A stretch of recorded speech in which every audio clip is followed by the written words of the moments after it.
Assalamualaikum warahmatullahi wabarakatuh. Perkenalkan, nama saya Riril Aryani, CGP Angkatan 10 Kabupaten Jember. Di sini saya akan mempresentasikan koneksi antar materi 1.1. Apa yang saya percaya tentang murid dan pembelajaran di kelas sebelum mempelajari modul 1.1? Sebelum mempelajari modul ini, saya percaya bahwa saya adalah penguasa kelas, di mana saat pembelajaran murid harus mengikuti aturan main yang saya buat karena berada di kelas saya. Aturan main saya buat untuk mereka sehingga pembelajaran yang berhasil menurut saya kala itu adalah saat mereka mengikuti rencana pembelajaran yang sudah saya tetapkan sebelumnya. Yang kedua, pembelajaran saya bersifat homogen. Semua anak saya perlakukan sama dalam pembelajaran. Menyeragamkan metode pembelajaran tanpa mempertimbangkan minat dan potensi masing-masing anak. Di sisi lain, dengan menyeragamkan metode pembelajaran, maka saya tidak perlu disibukkan dengan pengelolaan pembelajaran dalam kelas. Masih belum meyakini kodrat anak adalah merdeka dan bermain. Pembelajaran yang saya lakukan orientasinya adalah memberikan pembelajaran sesuai dengan materi yang saya ajarkan sehingga terkesan monoton dan kurang mengajak anak bergembira dalam pembelajaran. Lantas, apa yang berubah dari pemikiran atau perilaku saya setelah mempelajari modul 1.1? Setelah mempelajari modul, ternyata apa yang saya lakukan tidak semuanya benar. Menurut KHD, seorang guru diibaratkan petani yang menanam bibit-bibit yang diharapkan akan tumbuh secara optimal, sehingga saya harus merubah pola pikir saya dan cara saya mengajar di dalam kelas agar selaras dengan filosofi Ki Hajar Dewantara, bahwa pendidikan itu adalah menuntun kodrat anak untuk tumbuh dan berkembang secara optimal, baik sebagai individu maupun sebagai anggota masyarakat. Bahwa pendidikan itu harus difokuskan pada siswa. Sebagai pendidik, kita menghambakan diri pada siswa agar segala kebutuhan siswa untuk tumbuh dan berkembang dengan baik dapat terpenuhi. Serta dengan pola AMONG atau PAMONG, kita sebagai guru membimbing dan mengarahkan siswa agar tidak kehilangan arah dan tersesat.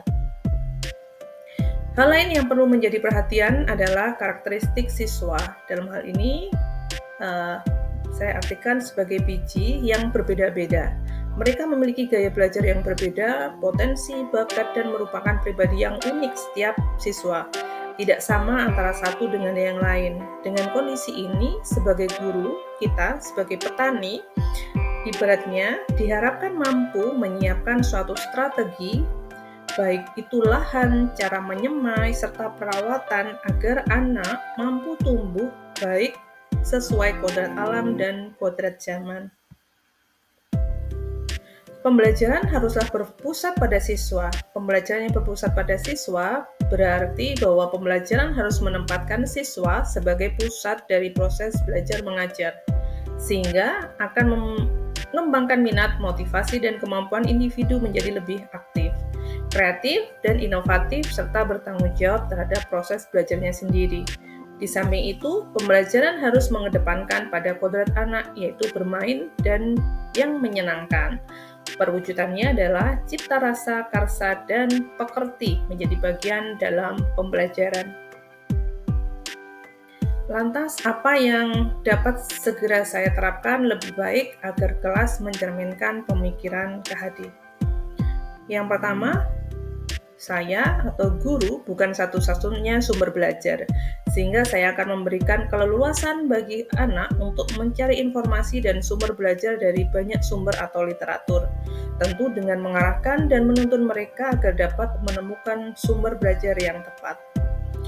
Yang kedua, dalam setiap pembelajaran, anak bebas untuk berekspresi, mengeluarkan pendapat dan kreativitas mereka.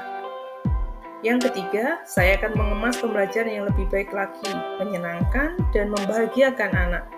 Model permainan yang beragam tidak hanya di ice breaking saja, namun saat proses pembelajaran dapat kita tuangkan dalam model permainan. Tentu saja ini ada isi dan materinya menyesuaikan permainan, sehingga anak tidak merasa bahwa itu adalah pembelajaran yang mengandung nilai-nilai. Tentu saja budi pekerti menjadi acuan dalam setiap pembelajaran, sehingga nilai baik tertanam dalam diri setiap anak. Keempat, melibatkan anak dalam setiap proses pembelajaran, sehingga anak merasakan kebahagiaan karena telah memiliki andil dalam proses pembelajaran yang ada di kelas.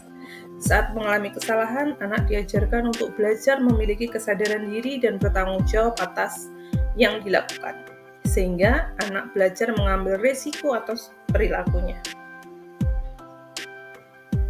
Yang kelima, refleksi dan perenungan diri sederhana harus rutin dilakukan bersama anak maupun sendiri guru. Hal ini untuk menguatkan dan menebalkan hal-hal baik yang ada pada diri anak dan juga guru. Baik, demikian. Terima kasih paparan yang sudah saya sampaikan. Saya ucapkan wassalamualaikum warahmatullahi wabarakatuh.